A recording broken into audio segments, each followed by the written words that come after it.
Hi, this is David. Welcome back. This is going to be part 4 of our series, Basics of Game Theory.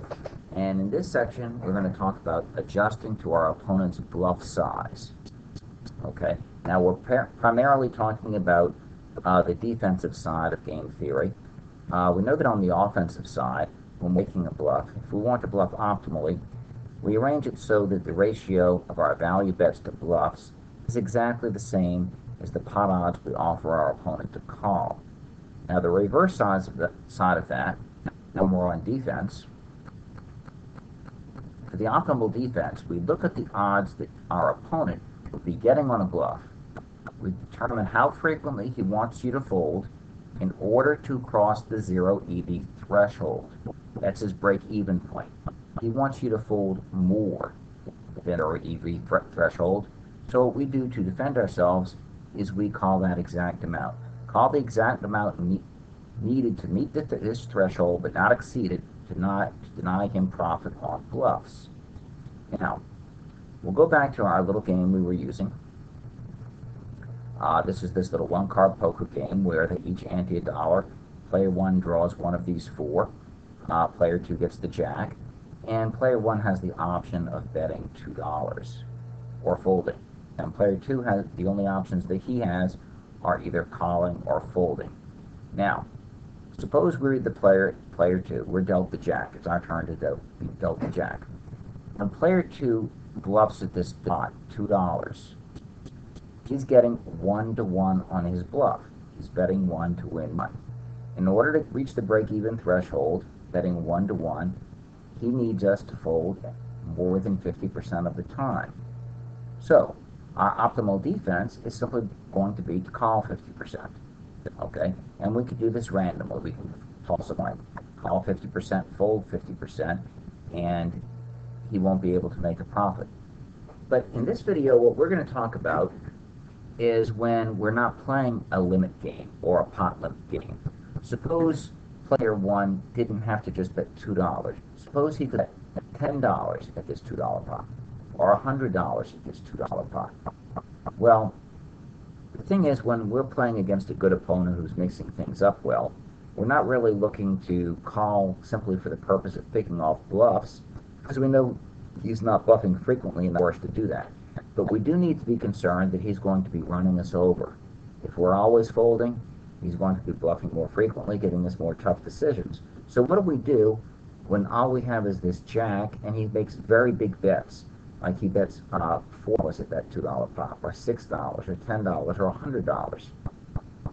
$100. That's where it gets kind of sticky, and we have to know what to do. Well, fortunately for us, when we're using an optimal defense like this, the bigger an opponent's bet is, the better it is for us. I know it's anti-intuitive, but when you're looking to prevent an opponent from exploiting you, the bigger he bets at you, the better. And the reason for that is because you have a bluff catcher, you have a hand that you would really not want to call with if you don't have to. But the smaller the bet he makes is, the more pressure he puts on you to call, because the better price he's getting on his bluff. Okay, let's look at some examples of this. Okay, right here, we're going to let B equal the bet size, and let P equal the pot size. Now, to determine the break-even threshold, we see the formula right here. It's the bet divided by bet plus the pot. Okay, and that equals the 0th EV threshold. Okay, so here it's 2 divided by 2 plus 2, which is 4. 2 divided by 4 is 50%. So when player 1 bets $2 at the $2 pot, he needs us to fold 50% of the time. Now suppose he would have bet $4 right here. Now he's laying 2-to-1. When he lays 2-to-1, okay, his break-even threshold becomes 66.7%. He needs us to fold 2/3 of the time. Now, what that does for us is it takes the pressure off. If he's betting $4 to win this $2 right here, and all we have is this jack, which we really don't want to call with to begin with. If he's betting $4 and he needs us to fold 2/3 of the time, now we only need to call 1/3 of the time to keep him honest. We don't need to call 2/3 of the time. We don't need to call half of the time. If we call 1/3 of the time and he's betting 4 to win 2, he will not make any money on his bluff, so he'll only break even. Let's suppose he were to bet $10. Okay, if he's betting $10 to win $2, he's now laying 5 to 1. His break-even threshold is 83.3%. This means the opponent needs 83.3% folds to reach the 0 EV threshold, then we must call a minimum of 16.7%. This prevents player 2 from making an auto profit by bluffing every time. Okay, so we see the bigger he bets, the more pressure it takes off of us. It's anti-intuitive, I know, but this is going to have a big implication when we construct our pre-flop ranges in Hold'em, and I'll show that to you just shortly. Now, in the little sample game we were using, when our opponent bets into this pot, we can just flip a coin to determine the frequency of our calls. Okay. Now, plenty of people, when they think about game theory, they think it's all about randomizing. They think it's about looking at the second hand on your watch, or using a random number generator to mix up your play. And even though that's part of it, that's not really what it's all about. It really concerns finding the best course of action for your, to deter your opponent what he's trying to achieve. He's trying to achieve more than 50% folds. We have to call 50%. Okay. And the central theme to most of the optimal play, both on the offensive and defensive side, it all revolves around pot odds. Okay. And while in this particular situation we could toss a coin, say he bets 2 to win 2. Okay, we need to call 50% of the time. So we can just flip a coin and we could say we're going to call with heads, fold with tails. When we're playing an actual poker game, we don't need to use that system. Okay?